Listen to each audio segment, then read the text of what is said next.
A guide to installing a booster seat. It can be tough to know when your child is ready to transition to a booster seat. Click and Clack will show you the guidelines and requirements that will take the guessing out of this important step. A booster seat should only be used when your child weighs at least 40 pounds or 18 kilograms and is mature enough to sit upright and not wiggle during the drive. Use a booster seat until the seatbelt fits your child correctly, around age 8 or 9. Seatbelts are made for people who are a minimum of 4 feet 9 inches or 145 centimeters tall. A booster seat lifts your child up so that the seatbelt fits correctly. Here is Dr. Andrew Howard, a pediatric orthopedic surgeon at Toronto's Hospital for Sick Children, to tell us why children need booster seats. Adult-sized seatbelts aren't designed for small children. Small children between the ages of 4 and 9 don't fit into an adult belt properly.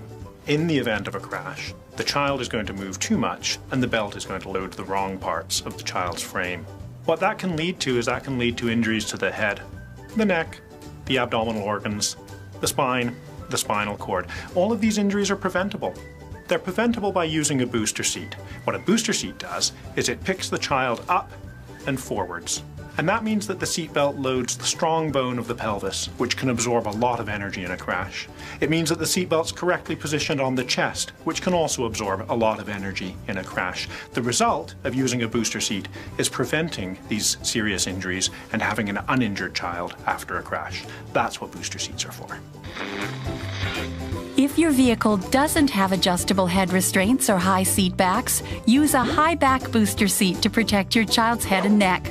If your vehicle has adjustable head restraints or high seat backs, you may choose a no-back booster seat.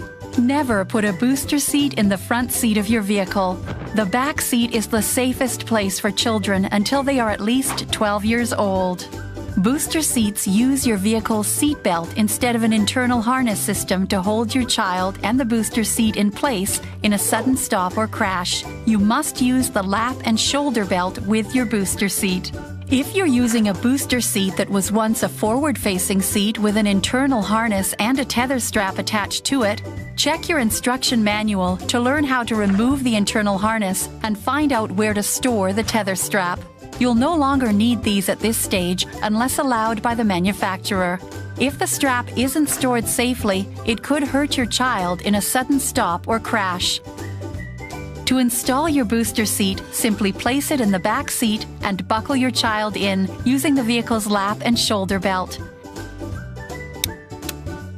If there is a seatbelt slot guide on the booster seat, your instruction manual will tell you how it should be used. Some booster seats use the Universal Anchorage System, UAS, to hold the booster seat into the vehicle. Look in your instruction manual to find out if you need to use the UAS.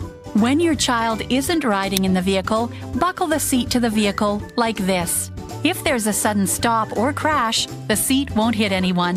Seatbelt adjusters haven't been tested for safety, so avoid using them unless they came installed in your vehicle and are made by your vehicle's manufacturer. Instead, use a booster seat to make the seatbelt fit correctly. Many Canadian provinces now have a law requiring the use of booster seats. For more information, check with the Government Transportation Authority in your province or territory. Above all, teach your child that riding in a booster seat is fun. It's much easier to see out the window, and it makes riding in the vehicle safer and more comfortable. It's important to know that your child is safe when you're on the road. If you're at all unsure about installing your child's car seat, enroll in a Safe and Sure child car seat installation workshop in your area.